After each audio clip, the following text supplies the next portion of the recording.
Do you know what time it is? It's time to get crafting. So let's go on inside and get started.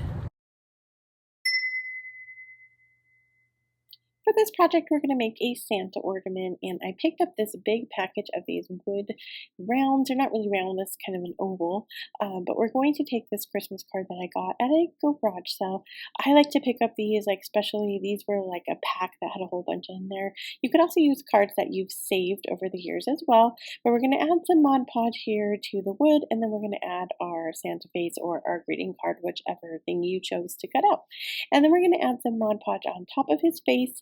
Once that dries, we're going to add some antique Waverly wax, and we're going to let it sit on there for a little bit and then take a paper towel and wipe that off. This is a rustic ornament, so we're just going to add some hot glue and a little bit of twine to the back, and then here it is styled for you guys. Let me know what you think about this one.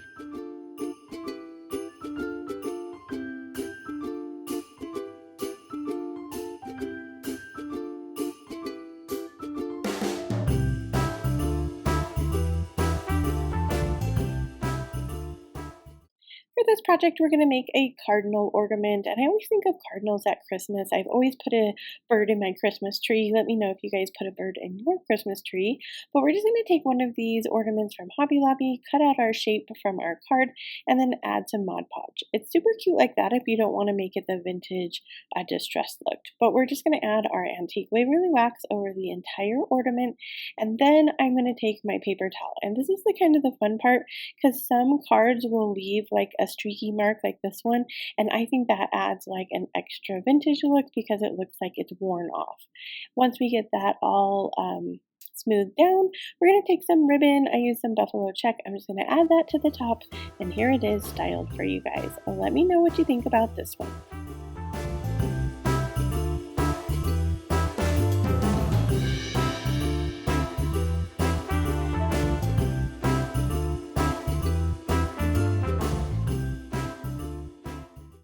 For this project, we're going to make a vintage planter, and I had this box left over from a different project, and so I'm going to go ahead and just Mod Podge this part of the card onto the front of this box.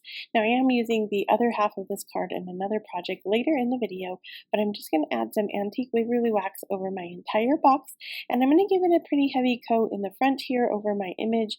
This has a lot of white in it, so it picks up that antique wax really well, and it gives it such a fun vintage look when it's all finished. So I'm going to take my paper towel, wipe some of that antique wax off, and then we're ready to make the planter. Now this is not typical foam for a planter.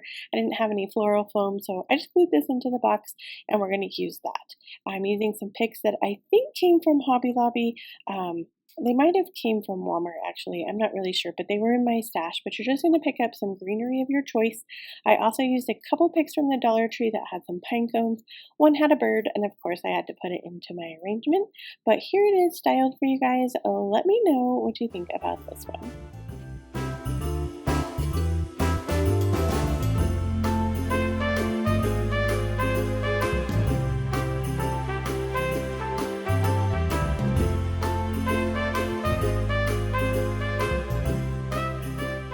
Do you guys know what time it is?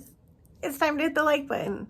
Don't forget so YouTube knows to send my video to more people so they can be inspired just like you. Let's get back to the DIYs. For this project, we're going to make a Santa fence post, and I've made a few of these little fence post projects on my channel. I pick up mine at Home Depot, but there are some options on Amazon, and I will leave that link down in my description box.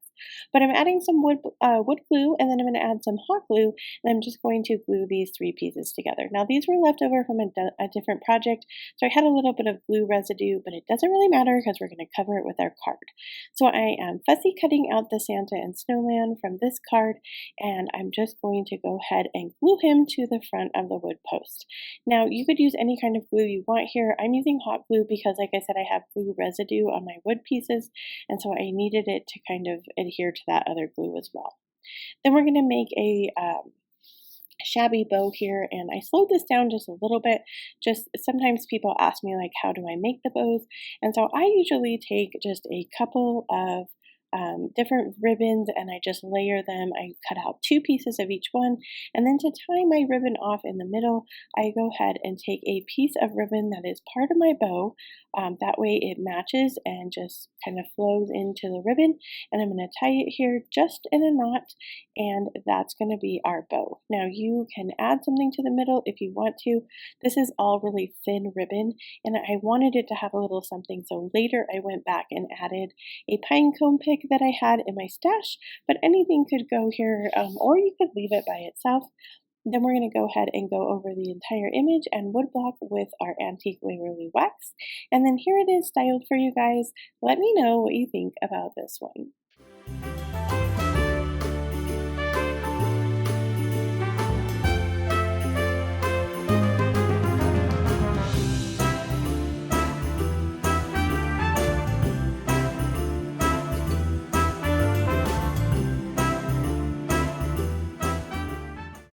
For this project, we're going to make a mini tree sign, and I picked up this little sign at the Target dollar spot, but Dollar Tree has several signs that are about the same size. We're just going to trace over our image. We already used the image of this train in a different project, so we're going to be using the tree that was next to it. I'm going to go ahead and trace around the sign, and then as I cut it out, I'm going to cut out the inside of the line because we want it to fit inside the box. Then I'm going to take my antique Waverly wax, and I'm just going to go over the outside, the inside of the image, and the inside of the box, and then I'm going to use my paper towel to wipe it out, and here it is styled for you guys. Let me know what you think about this one.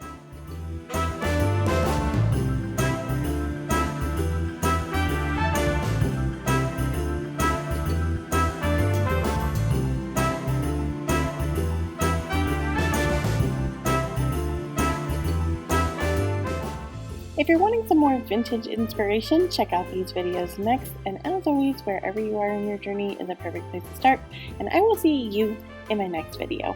Bye friends!